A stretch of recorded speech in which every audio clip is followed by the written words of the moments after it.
అందరికీ నమస్కారం. ఇవాళ మనతో ప్రముఖ ఆస్ట్రాలజర్ జ్యోతిష శాస్త్ర పండితులు మాడుగుల శివప్రసాద్ గారు ఉన్నారు. జూలై నెలలో మేషరాశి వారికి ఎలాంటి ఫలితాలు ఉండబోతున్నాయో వారి మాటలు తెలుసుకుందాం. గురుగారు నమస్కారం.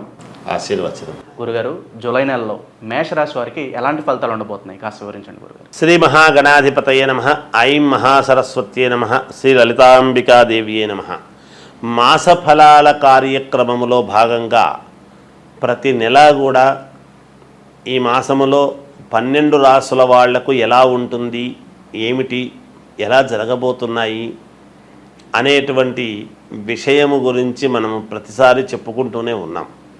ఇప్పుడు కూడా జూలై మాసం అంతా కూడా ఎలా ఉంటుంది, ఈ జూలై మాసము అని మాసం అంటున్నాము కానీ మనము ఆంగ్లము పేరుతో మనము ఇంగ్లీష్ పదంతో మనం మాట్లాడుతున్నాము కానీ ఆషాఢమాసం అనేటువంటిది 6వ తేదీ నుండి ప్రారంభమవుతున్నది కాబట్టి జ్యేష్ఠమాసము అయిపోయి ఇక్కడ దక్షిణాయనము ఉత్తరాయణం అయిపోయి దక్షిణాయనము కూడా ప్రారంభమవుతుంది. కాబట్టి ఈ మార్పులు చేర్పులు అయనము ఎప్పుడైతే మార్పు జరుగుతుందో కూడా కొన్ని గ్రహాలు అనుకూలముగా కొంతమందికి చిన్న చిన్న స్వల్ప ఏదో మిశ్రమ ఫలితాలుగాను ఉంటాయి.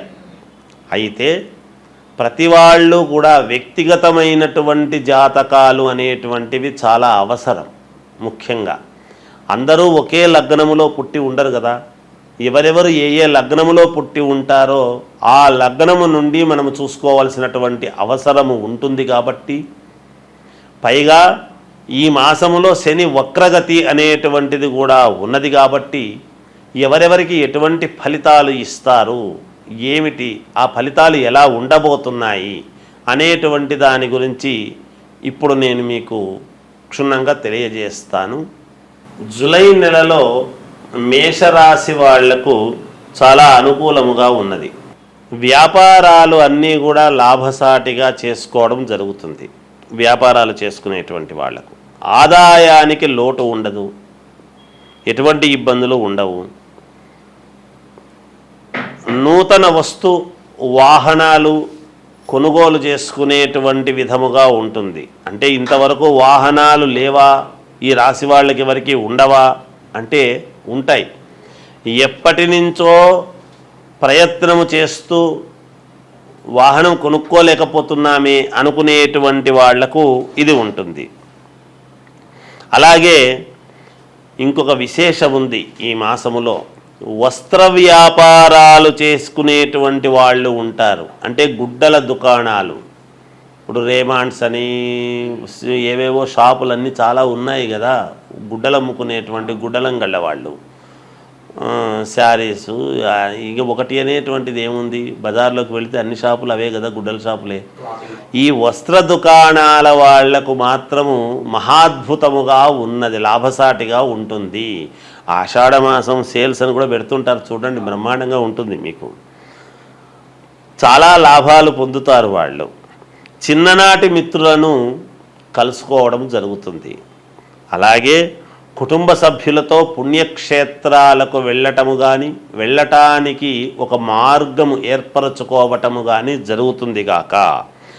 ఆకస్మిక ప్రయాణాలు అనేటువంటివి ఉంటాయి. చేపట్టినటువంటి పనులన్నీ కూడా సమయానికి పూర్తి చేసుకుంటారు మేషరాశి వాళ్ళు. ఏ పని పట్టుకున్నా సమయానికి పూర్తి చేసుకోవటం అనేటువంటిది ఉంటుంది గాక. ముఖ్యమైనటువంటి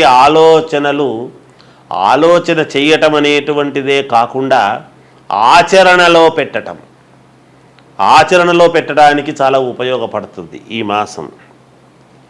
ఉద్యోగ వ్యవహారాలలో విజయము సాధించి తీరుతారు. కొత్తగా ఉద్యోగాలు కావాలనుకునేటువంటి వాళ్ళకు కానీ, లేదా ఉద్యోగములో అప్గ్రేడ్ కావాలి అని అనుకునేటువంటి వాళ్లకు కానీ పదోన్నతులు, ప్రమోషన్లు లాంటివి, లేదా వేరే చోటికి ట్రాన్స్ఫర్ కావాలి అని ఆశిస్తున్నటువంటి వాళ్ళు కానీ, ఇలా ఎవరి రంగాల్లో వాళ్లకు ఎవరికి అనుకూలం, వాళ్ళందరికీ కూడా చాలా అనుకూలముగా ఉన్నది. అన్ని రంగాల వారికి కూడా చాలా అనుకూలముగానే ఉన్నది. మేషరాశి వాళ్ళు అనేక రంగాలలో ఉంటారు. వ్యాపార రంగము కావచ్చు, లేకపోతే బంగారు వ్యాపారాలు చేసుకునేటువంటి వాళ్ళు కావచ్చు, సినిమా రంగంలో కావచ్చు, రాజకీయ రంగంలో కావచ్చు. ఈ ఒక రంగము అనేటువంటిది ఏమిటి? చిన్న వ్యాపారాల దగ్గర నుండి పెద్ద పెద్ద వ్యాపారాల వరకు అనేక రంగాలలో ఉంటారు ఉద్యోగస్తులు. ఇలా అన్ని దాంట్లలో ఉండేటువంటి వాళ్లకు కూడా చాలా అనుకూలముగా ఉంది అనేటువంటిది తెలుస్తూ ఉన్నది. ఎందుకంటే గ్రహస్థితులు చాలా అనుకూలంగా ఉన్నాయి. అందువలన ఆర్థిక వ్యవహారాలు అన్నీ కూడా చాలా సంతృప్తికరముగానే ఉంటాయి ఈ రాశి వాళ్లకు. ఎవరెవరకు ఏ ఏ రంగాల్లో రావాల్సినంత వాళ్లకు వాళ్ళ చేతికి అందినప్పుడు అందరికీ సంతృప్తే కదా ఉంటుంది. మాసాంతములో స్వల్ప అనారోగ్య సమస్యలు వచ్చేటువంటి అవకాశము కనపడుతూ ఉన్నది. అంటే దానివల్ల ఏమీ భయాందోళనకు గురి కావాల్సినటువంటి అవసరమైతే ఎంత మాత్రమూ లేదు. ఏదో వెళ్ళటము, కాస్త డాక్టర్ల దగ్గర చూపించుకోవడము, ఒక ట్యాబ్లెట్లు వాడడము, మళ్ళీ బాగుందిలే అనుకోవడమే ఉంటుంది తప్ప పెద్దగా ఇబ్బందులు ఉంటాయి అనేంతటి ఇదైతే ఎటువంటి పరిస్థితుల్లోనూ లేదుగాక. ప్రయాణాలు చేసేటప్పుడు ఎవరినైనా తోడు పెట్టుకొని వెళితే బాగుంటుంది అనేటువంటిది సూచనప్రాయముగా తెలియచేయటమే. గురుగారు, అలాగే ఈ మేషరాశి వారు ఎలాంటి పరిహారాలు చేసుకుంటే వీళ్ళకి శుభ ఫలితాలు ఉంటాయి అంటారు? ఇంకా మెరుగైనటువంటి ఫలితాలు సాధించుకోవటానికి ఏమి పరిహారము చేసుకుంటే బాగుంటుంది మేషరాశి వాళ్ళు అని కనుక ఆలోచన చేస్తే, మీ ఇంటి దేవుడు అనేటువంటి వాళ్ళు ఉంటారు.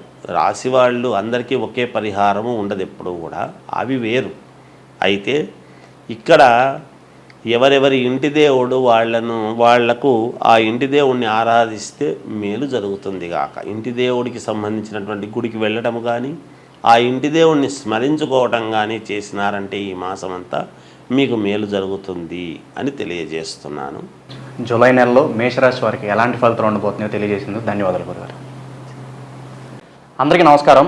ఇవాళ మనతో ప్రముఖ ఆస్ట్రాలజర్, జ్యోతిష శాస్త్ర పండితులు మాడుగుల శివప్రసాద్ గారు మనతో ఉన్నారు. డిప్యూటీ సీఎం పవన్ కళ్యాణ్ గారు ప్రజెంట్ వారాహి దీక్షలో ఉన్నారు. అసలు ఈ వారాహి దీక్ష అంటే ఏంటి, ఇది ఎలా చేస్తారు, చాలామందికి సందేహాలు ఉంటాయి. ఇప్పుడు ప్రజెంట్ పవన్ కళ్యాణ్ గారు ఈ దీక్ష చేయడం వల్ల అసలు ఈ అమ్మవారి దీక్ష గురించి ఇప్పుడు చాలామంది మాట్లాడుకుంటారు. వారాహి అమ్మవారి దీక్ష గురించి గురుగారు మాటలను తెలుసుకుందాం. గురుగారు నమస్కారం. ఆశీర్వచనం నాయన. గురుగారు, వారాహి దీక్ష ప్రజెంట్ పవన్ కళ్యాణ్ గారు ఆ దీక్షలో ఉన్నారు. అసలు ఈ దీక్ష ఎలా చేస్తారు, అసలు ఈ దీక్ష విశిష్టత ఏంటి, చాలామంది చాలా సందేహాలు ఉన్నాయి. మీ మాటలోనే వస్తాయి, చెప్పండి గురుగారు. శ్రీ మహాగణాధిపతయే నమః. ఐం మహాసరస్వత్యే నమః. శ్రీ లలితాంబికాదేవ్యే నమః. పవన్ కళ్యాణ్ గారు వారాహి అమ్మవారి యొక్క దీక్షలో ఉన్నారు. ఆయన దీక్ష మొదలు పెట్టారు అనేటువంటిది ఆయన వేషధారణలో తెలుస్తూ ఉన్నది. ఇక్కడ వారాహి దీక్ష అనేటువంటిది చేయటం అనేటువంటిది మహోన్నతమైనటువంటి అదృష్టముగా భావించాలి. అందరూ చేయగలుగుతారు అని అనుకోలేము. ఎందుకంటే వారాహి అమ్మవారు అని అంటే మనకు శ్రీ లలితాంబికాదేవి దగ్గర ఆమె ప్రతిరూపాలలో ఒక రూపము ఈ వారాహి అమ్మవారు అనేటువంటిది. తర్వాత మనం చెప్పుకోవాల్సినటువంటిది ఏమిటంటే, భూములకు కానీ కుజుడి యొక్క ప్రభావము దీని మీద పట్టు చాలా ఉంటుంది ఎప్పుడు కూడా. వారాహి అమ్మవారు దీక్ష అనేటువంటిది ఎవరైతే చేస్తారో చాలా శక్తులు వస్తాయి. చేసే విధానములో ఉంటుంది ఏదైనా కూడా. సరే, ఎలా చెయ్యాలి అనేటువంటిది చెబుతాము. చేస్తే వచ్చేటువంటి ఫలితం ఏమిటో ముందు చెప్పాలి కదా. అందువలన అమ్మవారి అనుగ్రహము పరిపూర్ణముగా మన యందు ఉంటే తప్ప మనకు ఆ అదృష్టం అనేటువంటిది, దీక్ష చేపట్టాలి అనేటువంటి మనస్సు కలగటం అనేటువంటిది కూడా అమ్మవారి అనుగ్రహము ఉంటేనే జరుగుతుంది. ఆయన ఒక రథం, వారాహి చైతన్య రథం అనేటువంటిది పెట్టుకొని దాంట్లో ఎప్పుడైతే వారాహి ఎన్నికల ప్రచార రథముగా ఎప్పుడైతే వారాహి అని పెట్టారో అప్పుడే ఆయనకు విజయం అనేటువంటిది కలిగినది. ఇప్పుడు ఆయనకు విజయం కలిగిందా లేదా మరి ఆంధ్రప్రదేశ్ ప్రజలు ఆయనకు పట్టం కట్టారా లేదా అనేటువంటిది నేను కొత్తగా చెప్పాల్సింది ఏముంది, ప్రజలే అంగీకరించారు కదా. అంటే అలా అందరి మనస్సులను కూడా వారాహి అమ్మవారు అలా మార్చేసి అయస్కాంతములాగా అలా ఆ వ్యక్తి దగ్గరికి తీసుకువెళ్ళడం జరిగింది. ప్రజానీకాన్ని అంతా కూడా ఆయనకు మొదట కూడా ప్రజలు చాలా ఎక్కువ మంది ఆయన్ను చూడంగానే వస్తారు, గౌరవిస్తారు, అది సంగతి సరే. కానీ విజయం అనేటువంటిది వారాహి అమ్మవారి యొక్క ఆ వాహనము మీద ఎప్పుడైతే ఆయన ప్రచారము అనేటువంటిది చేశారో ఎక్కి, దాన్ని పరమ పవిత్రముగా ఆయన చూసి ఎప్పుడైతే వాడుకున్నారో ఆయనకు ఆ విలువలు తెలుసు కాబట్టి, ఎలా చేస్తే ఏమిటి అనేటువంటిది ఆయనకు బాగా క్షుణ్ణంగా ఆ విలువలు తెలుసు కాబట్టి ఆయన ఆ దీక్ష తీసుకోవడం జరిగినది. మనకు ఉండేటువంటి కష్టాలు దొరుకుతాయి, భూముల పరంగా ఉండేటువంటి ఇబ్బందులు దొరుకుతాయి, జనాన్ని బాగా ఆకర్షింపజేసేటువంటి విధానముగా ఉంటుంది, అందరూ ఒక్కసారిగా మన వైపు చూసేటువంటి విధానముగా ఉంటుంది అమ్మవారి దీక్ష వలన. తర్వాత మన వ్యక్తిత్వాన్ని చాలా పెంచుకునేటువంటి విధానముగా కూడా ఉంటుంది. మన నడవడికలో చాలా మార్పులు వస్తాయి, మన మాట తీరులో మార్పు వస్తుంది. పరిపూర్ణమైనటువంటి వ్యక్తిగా, మూర్తీభవించినటువంటి వ్యక్తిగా తీర్చిదిద్దడానికి ఉపయోగపడుతుంది. ఇది అందరికీ అవసరమే. నిజంగా కూడా వారాహి అమ్మవారి దీక్ష తీసుకొని అందరూ కూడా సంతోషంగా చేసుకుంటే పుణ్యమైనటువంటి విధానమే. సరే, ఎప్పటి నుంచి ఎప్పటిదాకా తీసుకోవాలి అంటే, మామూలుగా గుప్త నవరాత్రులు అనేటువంటి భావన వచ్చినప్పుడు అమావాస్య అయిన మరుసటి రోజు జూలై 6వ తేదీ నాడు గనక మనము వేసుకొని మాల పౌర్ణమి వరకు ఉండటం అనేటువంటిది ఒక పద్ధతి. లేదా 11 రోజులు ఏకాదశి వరకు ఉండటం ఒక ఆనవాయితీ. ఆ తర్వాత 21 రోజు, 27 రోజులు, 41 రోజు, 54 రోజులు, 108 రోజులు మీరు ఉండగలిగినటువంటి పద్ధతి ప్రకారముగా వేసుకొనవచ్చును. అయితే ఒక దీక్ష అంటే భవానీ దీక్ష అని కానీ, శివమాల అని కానీ, ఆంజనేయ స్వామి మాల అని కానీ, అయ్యప్ప స్వామి మాల అని కానీ, ఇలా అనేక రకాల దేవతల పేర్లతో మనం వేసుకుంటూ ఉంటాం. వారాహి అమ్మవారి యొక్క దీక్ష కూడా పరమ మహోన్నతమైనటువంటి దీక్ష. ఇది శాపనిద్ర, మామూలుగా బ్రహ్మచర్యము పఠించటము, తినటము అనేటువంటిది తక్కువగా, అల్పాహారముగా తినటం, ప్రతిరోజు కూడా అమ్మవారి అష్టోత్తరము కానీ, సహస్రనామావళి కానీ, అమ్మవారి ప్రతిమ పెట్టుకొని చేసుకోవటం, ఇవన్నీ కూడా ఉండి చేస్తూ ఉంటే నిత్యము నివేదన అమ్మవారికి అన్నీ చేస్తూ ఎప్పుడైతే ఉంటామో సర్వ కష్టాలు తీరుతాయి అని అంతరార్థం. దాని యొక్క విధానము ఉండేటువంటిది. అందువలన పవన్ కళ్యాణ్ గారు చేసుకున్నటువంటి ఆయన యొక్క మాల వేసుకున్నటువంటి విధానము, ఆయన దీక్ష అంతా కూడా విజయవంతమే అవుతుంది అని నేను ఆశిస్తున్నాను. బాగుంటుంది. అందరూ కూడా ఎవరెవరి అవసరాల ప్రకారముగా వాళ్ళు వేసుకొని అమ్మవారి కృపకు పాత్రులు కావాలి అనేటువంటిది తెలియజేస్తూ జయోస్తు. అమ్మవారి ఆశీస్సులతో పవన్ కళ్యాణ్ గారు భారీగా విజయం సాధించారు. దీంతో ఈ దీక్ష గురించి చాలామందికి తెలుసుకోవాలనే ఒక కుతూహలం అయితే ఏర్పడింది.